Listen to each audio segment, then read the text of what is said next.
Welcome to Wine for Normal People, the podcast for people who like wine, but not the snobbery that goes with it.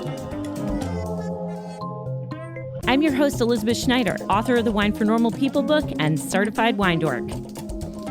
This podcast is brought to you by Wine Access, my exclusive sponsor. Go to wineaccess.com/WFNP to get into the site and let them know you found out about them through me. There you can get a gift card for the wine lover in your life, or you can join my wine club at wineaccess.com/normal. You'll get 6 bottles for $150 4 times a year. I select them all meticulously. They are awesome bottles. It's such a deal. Wineaccess.com/normal. Listen in the middle of the show for more details.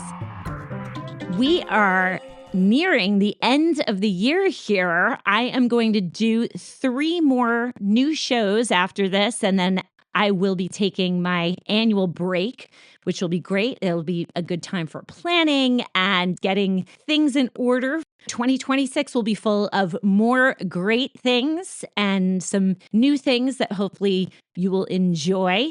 I do want to remind you again, if you want to join Patreon, the price of the base tier of Patreon will be going up on January 1st. If you get in now, you will be grandfathered in and you can basically stay at the $2 level in perpetuity. And then you can always upgrade, if you want to do more with it. But that will be going away. So if you wanted to join Patreon, you're thinking about doing it, you can join these wonderful, fabulous people who joined this week. We have had so many fun discussions. I have been having so many hangouts and interacting with everybody. It's been awesome. So let me thank the new patrons who have joined for a year. You get a shout out if you joined for the year. Doug W., Heidi D., Maud M., Sherry L., Jeffrey, Alicia G., Adam P., Allison T., Tori E., Krista K., Gizmo Kelly, and Julie C. Thank you so much for joining Patreon, patreon.com/wine for normal people. Also, if you know somebody who would like a Patreon membership to Wine for Normal People, you can gift that by going to patreon.com/wine for normal people and just hitting gift membership, and you will be able to do that. You can also get a gift certificate to the Wine for Normal People classes. I'll remind everybody, the wine and food pairing class is on Saturday. I teach that once a year. Many people have said that is the most valuable wine class they've taken ever. So if you're interested in learning how to pair food and wine, this is the time, once a year. So winefornormalpeople.com/classes. I'll also be posting winter whites inspired by the podcast. Lots of people said they wanted to take that class, and sparkling wines will cap off the year. And then there will be a whole slate of new classes. This time, yes, I am teaching the sparkling wine class as I do every year. It is a tradition. On December 30th, I teach the sparkling wines on a budget class. And in this show, I am going to talk to you about the many, many choices there are in sparkling wine. And I'm going to explain the 5 methods of making sparkling wine. Yes, there are 5. There are 3 main ones, but there are 5. And then I am going to talk about examples so that then you can explore more sparkling wines. Some of these regions I've done podcasts on, or I talk about, or I've recommended. But I think as we're moving into the holiday season, there's very few wines that are better with holiday fare than sparkling wines. And there are so many choices that I'm going to give you some different ideas that you can think about. So you're not just, okay, well, champagne, Prosecco, or Cava. So the plan here in this show is different ways to make sparkling wine on purpose. Obviously, if you don't want to make it and it happens to be sparkling, that would be called bacterial spoilage or stuck fermentation or any of those things.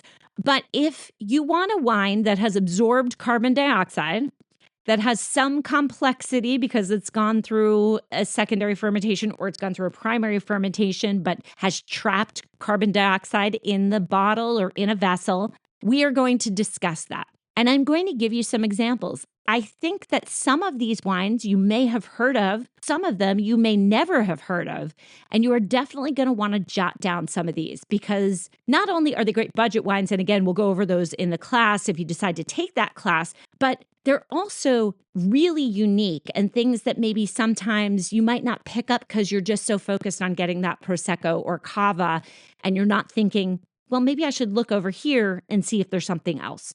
Let's start out with the oldest method for making sparkling wine. I have a hunch that wine with bubbles in the ancestral method, as they call it, or Pétillant Naturel, pet nat, Col Fondo in Italian, the ancestral method is naturally fizzy wines.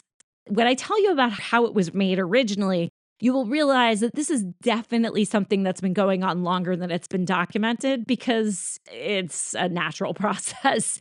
And people have probably been drinking wine with fizz that maybe they weren't so happy about for a really long time. So let's just talk about what a pet nat is, or an ancestral method, or a Col Fondo. These are still wines that are bottled before fermentation ends. So the wine is not finished. You're going to seal that wine with a crown cap or a beer cap, an aluminum cap, and that's going to trap carbon dioxide because there's still yeast fermenting the wine. So the end result is that you get a very lightly carbonated or semi-sparkling wine. There is generally sugar left in the wine. The yeast will not complete fermentation to dryness, although that's not always true. We can't always rely on that, and I'll talk about the various problems or challenges that pet nat winemakers have. What's the history? This is the oldest and also the least expensive way to make wine sparkling. The AOC of Limoux, which is in the Languedoc, claims that sparkling wine was first accidentally created in the 1500s via the ancestral method. They claim that a Benedictine monk noticed that one of his bottles had begun re-fermenting and there were small bubbles. This was because initially it was bottled and the fermentation was not done. And then it had been cold over winter. The fermentation stopped. It turned to spring and the fermentation started to go again. And the yeast did its work and reactivated the fermentation. This is a claim, but we have to assume this probably was happening many, many times, even though it was first observed in the 1500s. Come on, this had to have happened like a bazillion times before, and people just accepted it. This method has been done in this part of the world, Limoux in the Languedoc, and Gaillac as well in southwest France for a really long time. The AOC Limoux Méthode Ancestral. Gaillac also has this from the Mosaic grape. It's a very apple-y grape, very delicious. It's very specialized. It's regional. This method of making sparkling wine was forgotten about because there was a lot of other excitement with traditional method, champagne method wine. That became the accepted way to make sparkling wine. And then we got more technology. And then there was the way that they make Prosecco, which is the Martinotti method. There are some other methods for making wine sparkling as well. Not until the 1990s did anybody really start talking about pet nat. And this was a revival in the Loire Valley. Pet nat became the region's annual harvest wine. So much like Beaujolais Nouveau or Nouveau bottlings elsewhere, in the Loire, they decided that pet nat was going to be their regional celebration. It doesn't need any age. You can bottle it very quickly and then enjoy it. It just needs a couple of weeks. That's the celebration of the end of harvest. In the Loire, especially in Mont-Louis-sur-Loire, the AOC, they have status of Pétillant Original. They got status in 2007 to differentiate from the traditional method sparkling wine, or the Cremant of Loire. The natural wine movement started to take off in the mid-2000s. This was very tied to it, the pet nat. What's interesting is, especially with the natural wine producers who say they don't want any intervention, pet nat requires way less equipment. You don't really need technical expertise. And if you don't want to do Méthode Champenoise, Méthode Champenoise requires a lot of equipment. It's expensive, and then you have to pay for long aging. If you decide that you don't want to do that, you don't have the cash, or you're a younger producer, or you just want something fun and fizzy, Pétillant Naturel is the way to go, pet nat. If we talk about how these wines are made, I gave you a very basic description, but each producer is unique. They can use any number of grapes. They can stop fermentation and bottle at all different times. For all of them, the Méthode Ancestral is a single fermentation.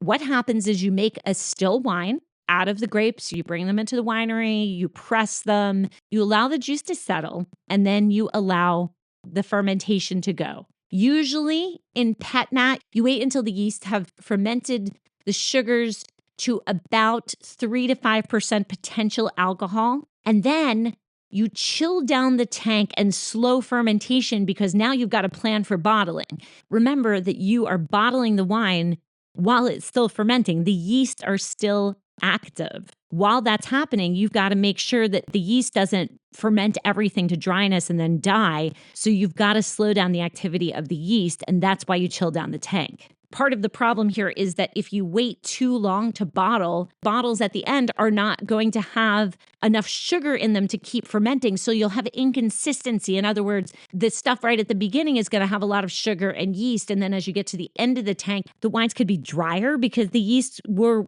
in contact with the wine for longer. So you really have to bottle very quickly because if you don't, you're going to wind up with a very inconsistent batch of wines. There are a lot of different opinions on the interventions of the winemaking. First and foremost, do you use inoculated yeast? Some do, some don't. If you use it, you have less of a chance of having off flavors. And in a pet nat, where you are putting in still fermenting wine into a bottle and you don't know what's going to happen, it may be better in this case to use inoculated yeast rather than using natural yeast. Natural yeast is where you can get some really stinky fermentations and you can get some off flavors. So some people prefer inoculated yeast. There's a big diversity in fining and filtering. Some people think that taking out the sediment of a pet nat takes out the character. Some people filter, so before fermentation, they'll cold settle the wine. The gross particulate matter will go to the bottom. They'll ferment it at a slow, low temperature, so they have a lot of control over it. And then they'll rack the wine off into another tank and cool it down. Some people filter, some don't, but minimizing the sediment on the bottom of the bottle both creates consistency of a pet nat and also makes it less gross for us to deal with, to be quite honest. There are some people that don't want to filter at all. They might cold settle it. There will be thick sediment in the bottle. It can be very funky. This is where pet nat gets some of its bad reputation, to be quite honest. It's going to be sweet sometimes and sometimes not. There's going to be a lot of bottle variation, hazy wine. Oftentimes it's not clear because they have not racked it or filtered it. Some bottles are more carbonated than others. Remember, I said at the beginning, there's probably more sugar and yeast. At the end, it might not be very much. The producers that filter the wine and take the sediment out before they bottle, those wines are generally clearer and cleaner. But there are many actually now that are starting to disgorge the wine. So still one fermentation, but they will slowly riddle the wine. They'll move it till all of the yeast is in the neck of the bottle. And then just like champagne and the champagne method, they'll freeze the neck of the bottle. And that yeast plug, all that gross sediment, will pop out. And then they'll top off the wine. And that's going to do two things. One, it will make the wine clear. It makes it so that it's not gritty for us. We're not trying to work our way around the lees. And it also avoids gushing. So one of the things that happens with pet nat is it can gush out of the bottle. You'll lose a lot because as soon as you open it, there's too much effervescence. So the filtering, disgorgement, all of that kind of stuff, that's controversial because a lot of the natural winemakers don't want to mess with pet nat, but it is a way to get maybe slightly cleaner, better pet nat. As I've already mentioned, it really is made everywhere in very small quantities. Limoux, Method Ancestral, Gagnac, Mont-Louis-sur-Loire. And then we have a ton of New World places, Long Island and Texas and Australia. It's a very inexpensive method, so lots of young producers like pet nat for that reason. From pet nat evolved the traditional method, or the Méthode Champenoise in France, or Metodo Classico in Italy, however you want to call it. Still wine is made just like pet nat, but then it undergoes a secondary fermentation. Pet nat is one fermentation starting in the tank and continuing in the bottle. Méthode Champenoise, or the Champagne method, traditional method, is when the wine undergoes a secondary fermentation in the bottle out of which you drink it. So it is remaining in contact with the dead yeast cells for a very long time, and this changes the flavor completely. This is the method in which the most carbon dioxide is trapped. It is the most bubbly. There's the most pressure inside the bottle. It's the most labor intensive, and it's the most expensive to make, and it's also the most praised. Historically, in the 1500s in Limoux, that Benedictine monk noticed that there were bubbles as the fermentation got unstuck. And this was probably going on in Champagne for a very, very long time. But from 1670 to 1720, sparkling wines started to become a deliberate choice in champagne. And what helped this process along is that cork was introduced to champagne in 1685. And that helped control the pressure inside of the bottle. With a cork, they could keep it sealed for a longer period of time.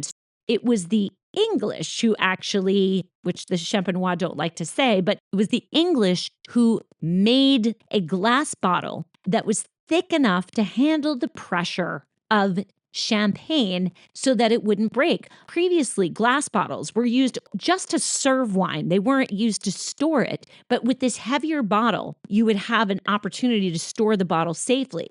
Still, the thing that they were missing didn't come along until the 1800s.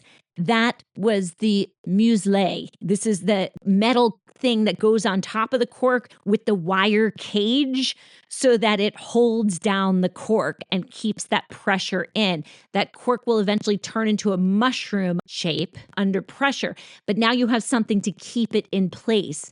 Without that, you have problems with explosion. You have problems with the pressure. You have problems with the cork popping out. All of these incremental adjustments to champagne made it possible for this wine to thrive and become a luxury product for aristocrats, because as it became more consistent, there was something very lovely about it. And it had to be expensive also, because the process of making good champagne, and back then especially, was incredibly labor intensive. And making it in an area like Champagne where there's unpredictable weather and you don't know what you're going to get in the vintage from year to year was another thing that really they could basically charge for that risk that they were taking.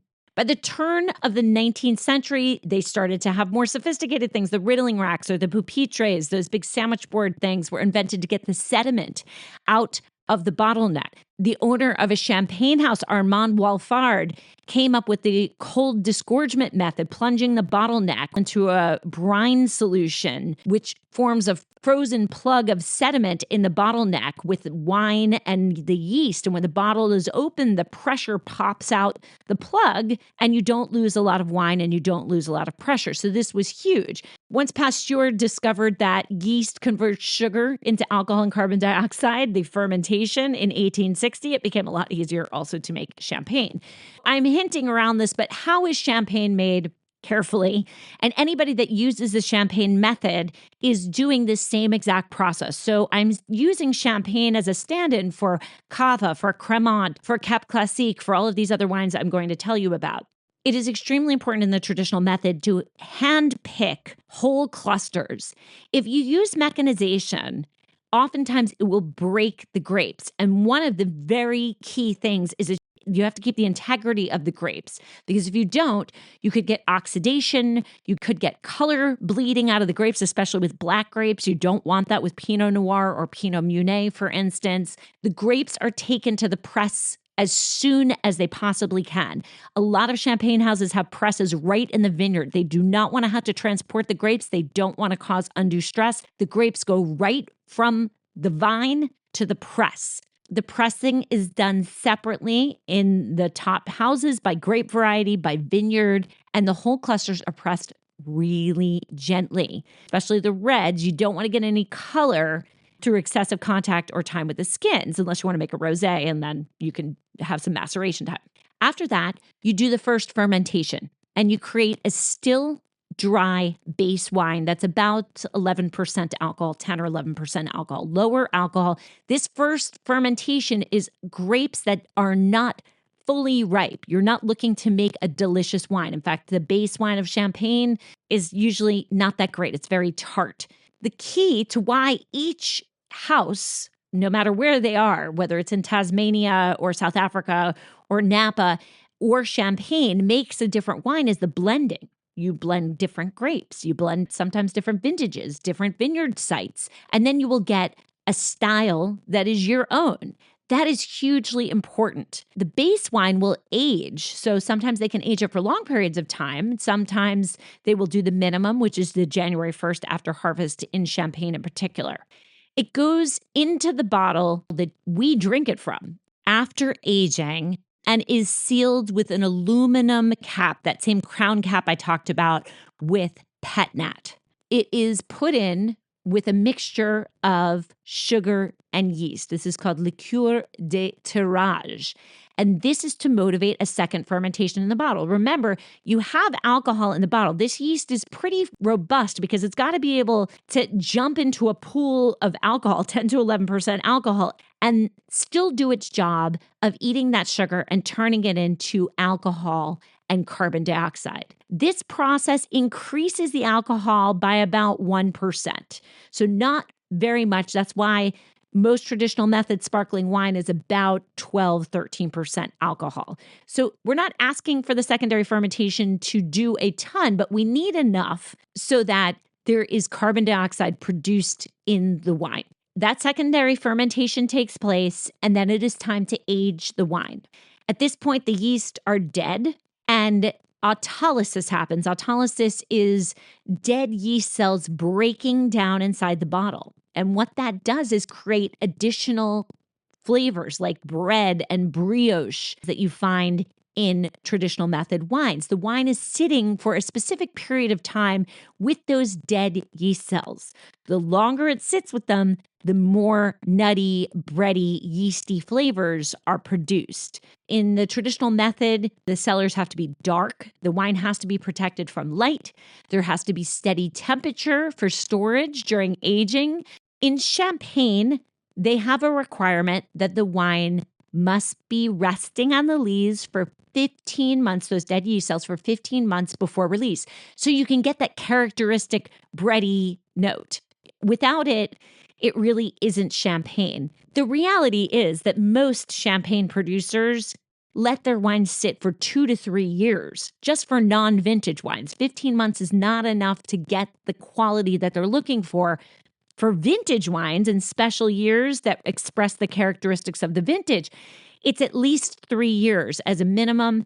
Most of them are 4 to 10 years in vintage champagne. People are letting this wine sit on the dead yeast cells, and then, as I explained before, that process of slowly turning and tilting the bottles downward until they are upside down, that moves the yeast down the side of the bottle. It's going to glide down to the neck of the bottle where it can be frozen and then popped out during the process of a disgorgement. That's the term for the removal of the frozen yeast. A little bit of that wine is going to go out with that yeast. So you need to replace it with something called liqueur d'expédition. This is topping the wine with a little bit of sugar. This is called dosage, and that's the final style. So when you see brut, for instance, that is an indication of the dosage, the dryness level. And different traditional method regions have different levels. Some of them don't do sweet wines. They don't even do medium dry wines. But in Champagne, there are 7 levels.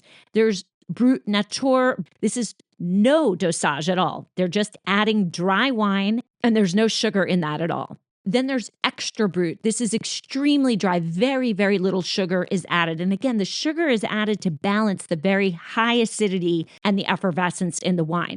So extra brut is very dry. Brut is the most common.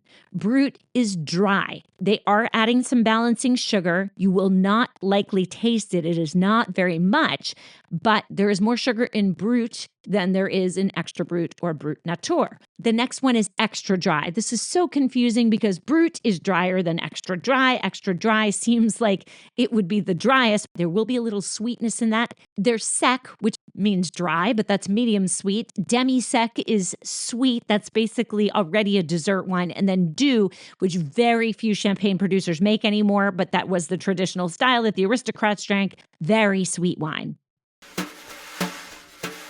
We'll take a step away from the podcast to remind you, Patreon is a fantastic community. I am so glad that many of you have joined. The price of Patreon will be increasing as of January 1st. So if you want to get in on it, you'll get grandfathered in at the current rate of $2 a month or $21 a year in perpetuity. If you have been thinking about joining Patreon and you've been on the fence, now would be a good time to do it. patreon.com/wine for normal people. That supports the work, gets you into the community, and you can start having fun and interacting with so many of the amazing people. Go to live hangouts. There's so much more coming up in the new year, so get on it today. Also, Wine for Normal People classes, I mentioned already. winefornormalpeople.com/classes is how you'll find that. You can get a gift certificate for the wine lover in your life who might like a dorky education class with me. They are live. They are super fun. Right now, food and wine pairing, sparkling wines on a budget, which is perfect for this podcast, and winter whites are being offered. I would love to see you in a class. winefornormalpeople.com/classes.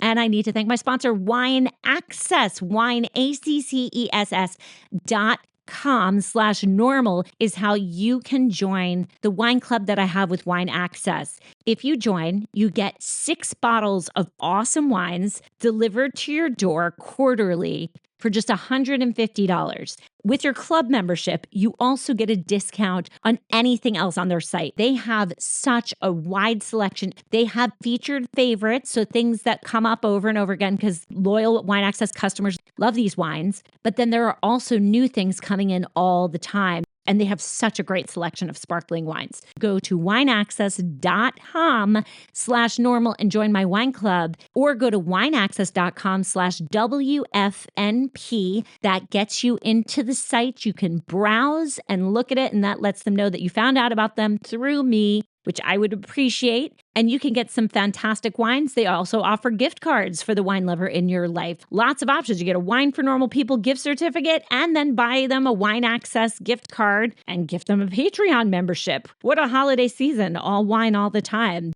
That would be a pretty awesome gift. And now let's get back to this sparkling wine extravaganza. They decide the sweetness level, the cork and the cage are put on. And then they bottle age the wines. The wines have to come together again after they have been topped off. So usually for a couple of months, the wines will rest again to marry with the dosage, and then they'll go out for sale to us. There are a bunch of examples of places that make these wines besides champagne. And this is really important because I'd like to point out not all of them are as expensive as champagne because, of course, champagne is the original. This is the thing that everybody sort of learned from and aspired to. We have champagne in France, obviously. The main grapes are Chardonnay, Pinot Noir, and Pinot Meunier. There are other grapes that are permitted, but the main grapes are those 3.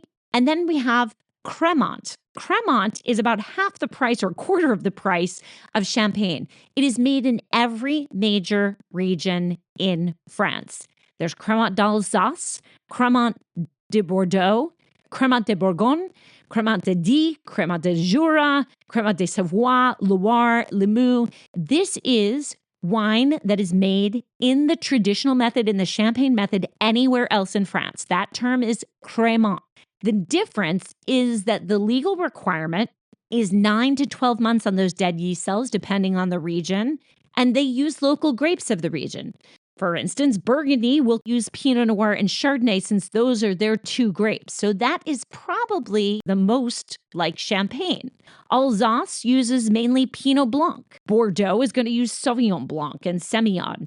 Everybody will use their local grapes and they will make the sparkling wine in the traditional method using their local grapes. How long they're aged on the lees depends on their particular style. Cremant is a really great option, and sometimes it is remarkably champagne-like. Then there are other regions that use Pinot Noir and Chardonnay as the main grapes. Again, if you like the flavor of champagne, but you don't like the price, you have some other options. There are a bunch in Italy. The Italians in the 1800s studied in France. They learned the method and they brought it back to Italy. So in northern Italy, there are a lot of versions of these wines that use Pinot Noir and Chardonnay, and some of them are ringers for champagne. Franciacorta, DOCG, is in Lombardy, in Italy. They use Pinot Noir and Chardonnay. They can also use a little bit of Pinot Bianco or Pinot Blanc and a grape called Herba Mat. They are required to age the wine for 18 months minimum for basic Franciacorta. And then they have a Reserva. They have a bunch of other wines. There's a whole podcast on Franciacorta if you want to go back and listen to it. And they do different dosaggio. That's what they call the dosage in Italy. So 0, extra brut, extra dry, brut, demi-sec. They have lots of variety in Franciacorta, probably the most well-respected and famed, and certainly the most expensive sparkling DOCG in Italy. Also in Lombardy, they have Oltrepo Pavese Metodo Classico.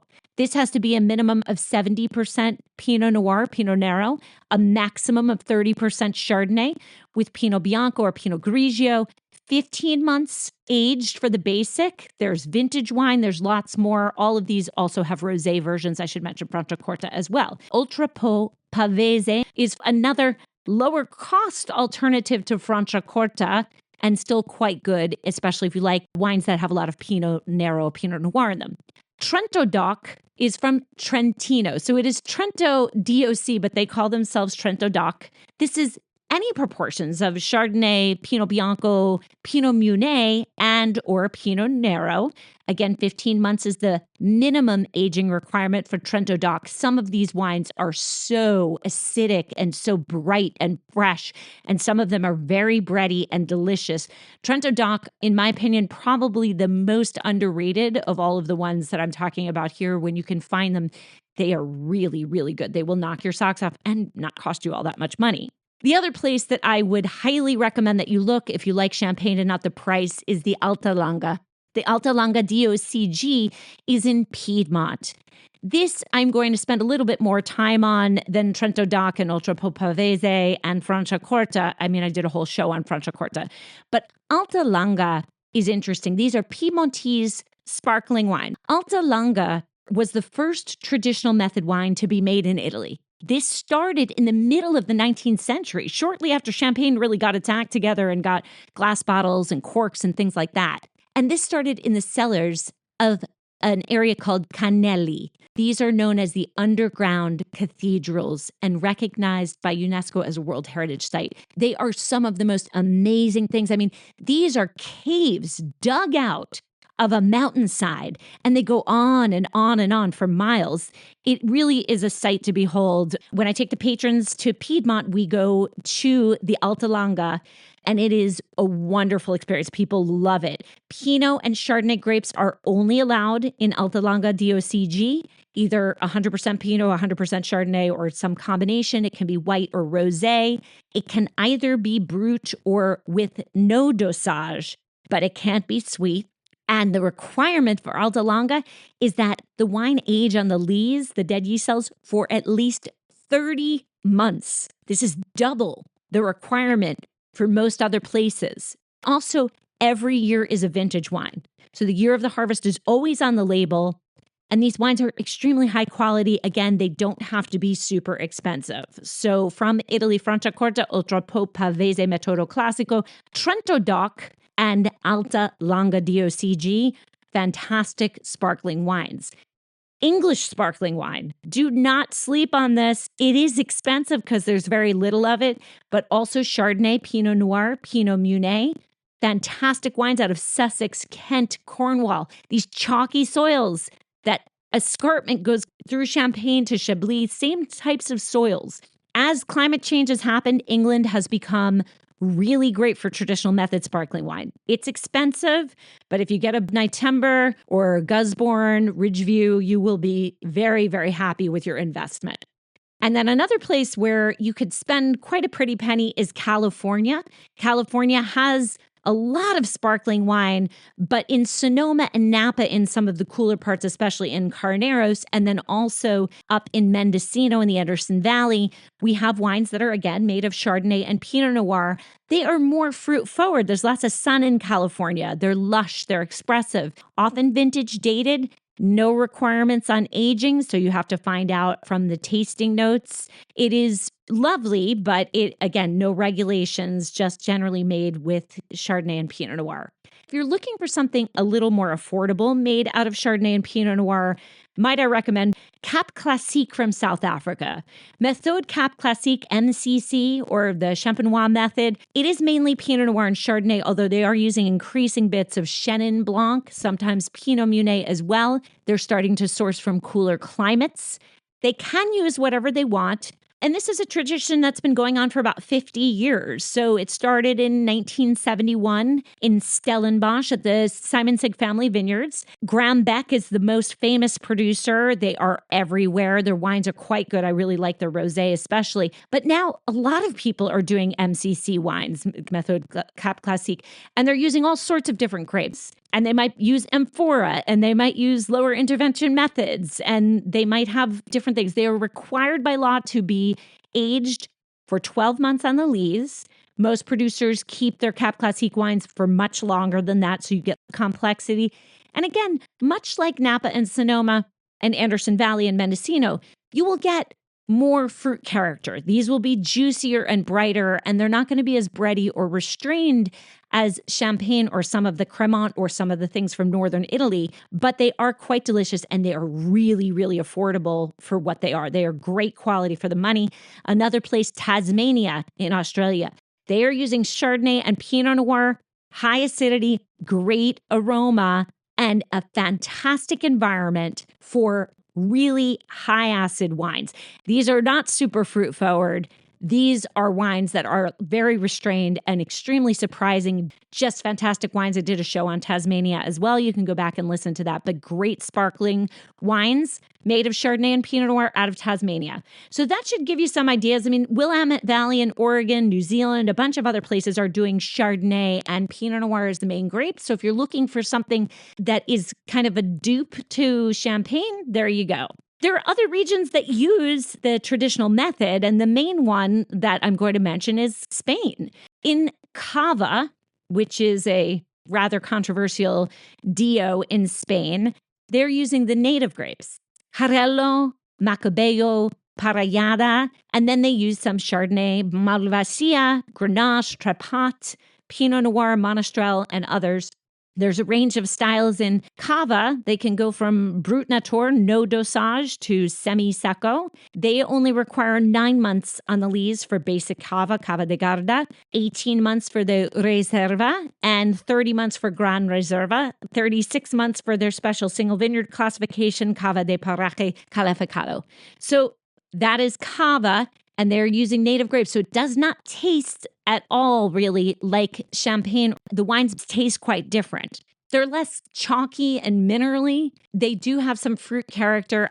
They're lovely. They're just very, very different.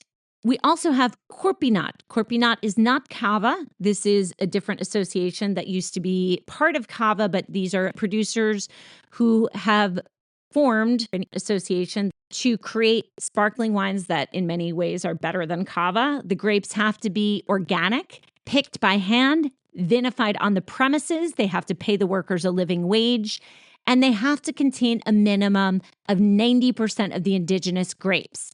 Jarello, Macabeo, Parellada, Malvasia for whites, Garnacha Monastrell, Jarello Vermel, Sumol for reds. The wines must age for 18 months on the lees. That means that actually, technically, if they were Cava, they would all qualify as Reserva. The wineries also are all required to make a Gran Reserva, essentially a wine that ages for 30 months or more, and another aged for 60 months or more, 5 years on the lees.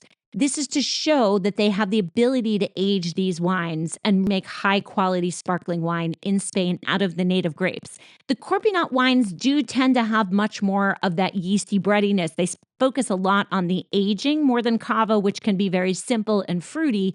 Corpinat tends to have a little more gravitas and be more about both the vineyard and the winemaking as opposed to just that fruit-forward note, because 9 months on the lees is not very much time for regular Cava, so it's bright and fresh and maybe sometimes a little bit almost more like Prosecco. We also see Portugal making sparkling wine. Bairrada uses the Baga grape, and that's very delicious too. So lots of options, all of those Italians, and then the New World stuff is there. Then you have something completely different with Cava and Corpinat in Spain. The third method for making wine that has bubbles on purpose is the tank method, or Charmat, or it is also called cuve clos, or the Martinotti method, which is really what I prefer to call it because that's who invented it. This is much less contact with the dead yeast cells, the lees, than traditional method wines. The wines are fruitier, younger, less complex. They have a lot of the natural grape aroma. That's the point, not to tinker with the wine, to get the bubbles in the wine to make it fresh and delicious, but not on those toasty notes. You're not aging the wine on the dead yeast cells. You don't want that autolysis. You don't want the toasty breadiness. This is an industrialized process when explaining how it's made. It costs a lot less to make. That's why Prosecco can be a lot less expensive. The Martinotti method, or cuve clos tank method, was invented and patented in 1895 by an Italian named Federico Martinotti. He was a winemaker in Asti. That is why it is called the Martinotti method in Italy. In 1907, more than 10 years later, Eugène Charmat, a Frenchman, made some improvements to the process, and he patented it under his name. Now, a lot of people call this method the Charmat method, but if you want to be more accurate, it is the Martinotti method. This was a new winemaking technique, sparkling wine production to be done at volume. It's a much lower price and great for aromatic grapes. So how did they do this? Similar to the traditional method, the grapes are brought in. They're brought in small bins. They are preserved. They're lightly pressed immediately. Then they go through fermentation. If it's a rosé, it's pressed and they do some cold maceration to get the color out. First fermentation is in stainless steel tanks to create a regular base wine, a dry base wine. That wine is filtered. Then they put it in another large tank. This large tank is a stainless steel pressurized tank called an autoclave. The dry base wine is put in there with sugar and yeast. Same thing, liqueur de tirage. They are putting it in so that a secondary fermentation can happen under pressure. It simulates the conditions inside of the bottle like you would get in the champagne method, but here it is in a large tank, so it's on large industrial scale. The fermentation can last a week to a month. For rosé, it's going to last even longer. And they have a very controlled system. The enologist can manage the fermentation to make sure that the wine is exactly what they want, the right combination of bubble and sugar, usually about 4 atmospheres of pressure. So it's softer than the traditional method, which is 5 to 7 atmospheres of pressure. The wine is then filtered after fermentation takes place. They can add dosage at bottling, usually brut. The wine's bottled under pressure, no aging. This is larger bubbles, it's fruity, it's a sipper for today. There aren't a whole lot of very serious tank method, Charmat, Martinotti method wines. The wines that are made by this method, Prosecco, Sekt, which is made in Germany and Austria, and then Lambrusco. Prosecco in Veneto, Italy, is the most famous and biggest wine that is made in the cuve clos Martinotti method. There's also other DOCGs that are a little bit better than Prosecco, frankly. These places that are up in the hills, Conigliano Valdobbiadene, Prosecco DOCG. Some producers do use the Metodo Classico here. Lambrusco. Lambrusco is a family of grapes, so you can have a lot of different Lambruscos. Mostly it is made with the tank method, so you'll have big bubbles. It will be fruity. It will be bright. Sometimes they use the Ancestral Method, and sometimes they use the traditional method for Lambrusco, but mostly they're using the Martinotti method. And Lambrusco can be dry, it can be off-dry, it can be semi-sweet, or it can be sweet. German Sekt, some producers are doing the traditional method. It's often Riesling. That should come as no surprise. Sometimes it can be from one of the specific Anbaugebiete, which is one of the 13 winemaking regions. So it can specify Mosel or Rheingau, Rheinhessen. And then they have Winzer Sekt, which is bottle fermented and aged on the lees for at least 9 months. So that is the traditional method. But Sekt is made in the tank fermentation method with Prosecco and Lambrusco. Austria has Sekt as well, often Gruner or Pinot Blanc. That's really lovely too. So those are the main wines that are made in that method. There's another method that comes out of Italy called the Asti method. This has probably been around since even before the sparkling wines of Limoux were discovered. Asti is a sparkling wine or spumanti made from Moscato Bianco, which is also known as Muscat Blanca Petit Grand. This is in Piedmont also, so there's a big tradition of sparkling wine in Piedmont. Moscato d'Asti is different from Asti Spumanti because Moscato d'Asti is a frizzante, but the Asti method is different from the tank method. So they do use a tank like they do in Prosecco, but with Asti Spumanti and Moscato d'Asti, the wine only undergoes one fermentation. So you take Moscato grape juice, not wine, not fermented wine, and you transfer it directly to a cool temperature pressurized tank, those same autoclaves. You put inside of that some yeast, and as the wine starts to ferment, you seal the tank to trap the carbon dioxide, and then you stop the fermentation by chilling down the wine, and then you filter it. So you retain sweetness from the unfermented sugars. It's usually about 7% alcohol by volume, both Spumanti and Moscato d'Asti. The wine is left sweet. There's unfermented sugar in there, and it has 3 to 4 atmospheres of pressure. The wine is filtered and bottled. Moscato d'Asti has fermentation stopped pretty early, so the wine is sweeter and it's less bubbly. Asti Spumanti is drier and has more pressure. Moscato d'Asti can't have more than 2.5 atmospheres of pressure by law. Actually, Moscato d'Asti uses a regular cork. They don't need the special champagne cork. Asti Spumanti and Moscato d'Asti are the only ones that use the Asti method. That should come as no surprise. Finally, the last method that you can do to make wine bubbly is something that I hope you never encounter, but you probably have if you've ordered a mimosa anywhere in a bar or a country club or anywhere. This is what I like to call the soda stream method. Forced carbonation. Actually, I'm going to shout out to Tim P., who said he was going to try this. He was going to take some still wine in a soda stream, see if he could make this happen. I really think you probably could, because all this is mass-produced sparkling wines. It's like the soda gun. So they force carbonation into still wines. I've seen it done before. Actually, I was in Canada. They were bottling in British Columbia. This is like a huge producer, and they were just carbonating the wine. And it was like, oh my gosh, this is crazy. It really looks like the soda gun where you have like the carbon dioxide coming into the sweet stuff. But carbon dioxide is injected into the wine. I mean, it doesn't stay bubbly for very long. Look at your soda. It's going to go flat after a while. The bubbles are enormous. This is technically a method of making sparkling wine on purpose. Is it good? No. Is it anything that we as wine lovers really want to see? Not really. But for thoroughness, there are 5 methods, and that is one of them. I hope that this podcast gave you some ideas of how much is out there in the world of sparkling. If you want something a little bit less bubbly, you can go for a pet nat. If you want something that's a little bit sweet, you can look into Asti. If you want something that's a little different that doesn't taste like champagne, you can go for something from the Martinotti method. You can have a Prosecco or a Sekt. If you want something that tastes a lot like champagne but is not as expensive, there are plenty of options for that. That's what I spent most of the show talking about. And if you want something a little different but still made in the traditional method, Corpinat, Cava, so many great things. And there's also Espumanti out of Spain. Rioja makes some, as do other regions. Every country that makes wine makes sparkling wine. The purpose of this show was to show you that there are differences. Pet nat is a sparkling wine, and the method that evolved from that is the Champenoise method. Out of that, to save some money and do it faster, we evolved into the Martinotti method or Charmat method or tank method.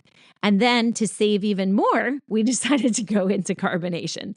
I would encourage you to try around and see what is out there, what suits your fancy. I think there's stuff for different occasions. Like, I would consider having a clean pet nat, a filtered pet nat, if it was at lunch. On a hot day where I was not really in the mood to think about things, I might have a Sekt or a Prosecco.